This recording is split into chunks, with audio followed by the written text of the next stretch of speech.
Well, good morning, everyone. How in the world are you? Hope you had a fantastic weekend.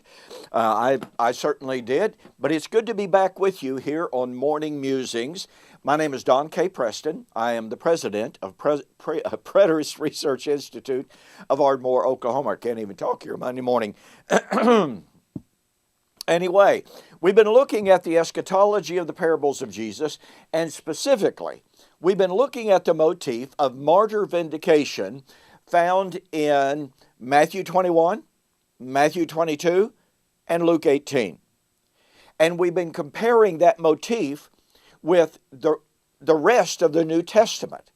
And we've shown that there's a perfect correlation between what Jesus said and what Paul, for instance, and James said, and what John says in the book of Revelation. I want to continue that this morning by a comparative look at three passages in the book of Revelation, correlating them not only with the parables and Jesus' promise that the martyrs would be vindicated in his generation, Matthew 23, at his coming, Luke chapter 18.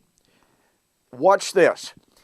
In Revelation chapter 6, under the fifth seal, John saw the martyrs who had been slain for the word of God. And they cry out, "How long, O Lord, do you not avenge us on those that are on the earth?" Critical statement there. They were given white robes and told they must rest for a little while until their fellow brethren, who should be slain as they were, should be fulfilled. Here's the filling up of the measure of sin that Jesus talked about in Matthew chapter 23. Then, Revelation chapter 6, 12 and following is the vision of the answer to their prayer, and it's the great and the terrible day of the Lord. Watch this. In Revelation chapter 12, we have the past suffering, in other words, martyrdom. We have Satan being cast out of heaven. Where is he cast out? To the earth. The earth, which is going to be the scene of the vindication of the martyrs by the judgment on the persecutor. Satan, when he is cast down, has great wrath. Now watch this, because he knows he has only a short time. Short time for what? This short time is the same short time, or little while, as in Revelation chapter 6, for the filling up of the measure of the suffering and the number of the martyrs. Now, watch this.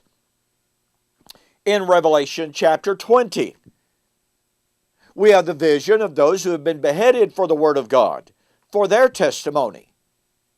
They're seated on thrones. These thrones are the equivalent of the robes back here in chapter 6.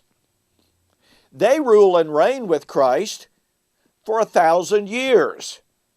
Oh, but wait. At the end of the 1,000 years, Satan is loosed for a little while. Well, what's he going to do? Persecute the saints. This little while of Revelation chapter 20, which is at the end of the millennium, equates to Satan having a little while of Revelation chapter 12, and it equates to the little while of Revelation chapter 6. What this tells us is that the coming of the great and the terrible day of the Lord comes at the end of the little while. It doesn't come at the beginning of the millennium, as some say. No, the vindication of the martyrs occurs after the little while of this outbreak of persecution, when Satan would be destroyed at the end of the millennium. But in Revelation 6, Revelation 12, and in Revelation chapter 20, the coming of the Lord remember Revelation chapter 6, would be in a little while. The vindication of the martyrs does not take place at the giving of the robes. It does not take place at the enthronement. The vindication of the martyrs, chapter 6, takes place at the coming of the Lord. Just like in Revelation 16, the vindication of the martyrs takes place at the destruction of Babylon, i.e., the city where the Lord was slain. Revelation chapter 20, the vindication of the martyrs takes place at the end of the millennium. That's why we can say, guess what?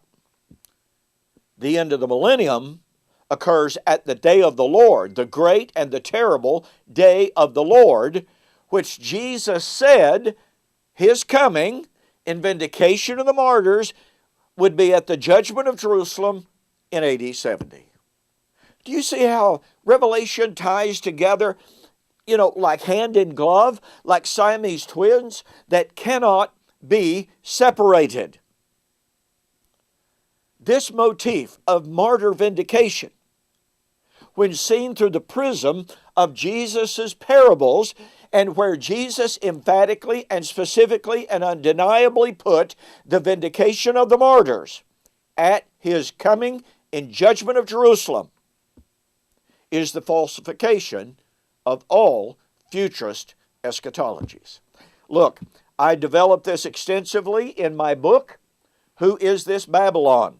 Go to my website, eschatology.org or bibleprophecy.com, order the book, make me a note that you saw the offer on YouTube or Facebook, and I'll send you the book. I will refund your shipping, and by the way, I'll send you a free copy of the CD of a paper that I presented at Criswell College in 2012 on the preterist view of the millennium as I discussed the relationship between martyr vindication and the end of the millennium. This is powerful, powerful stuff.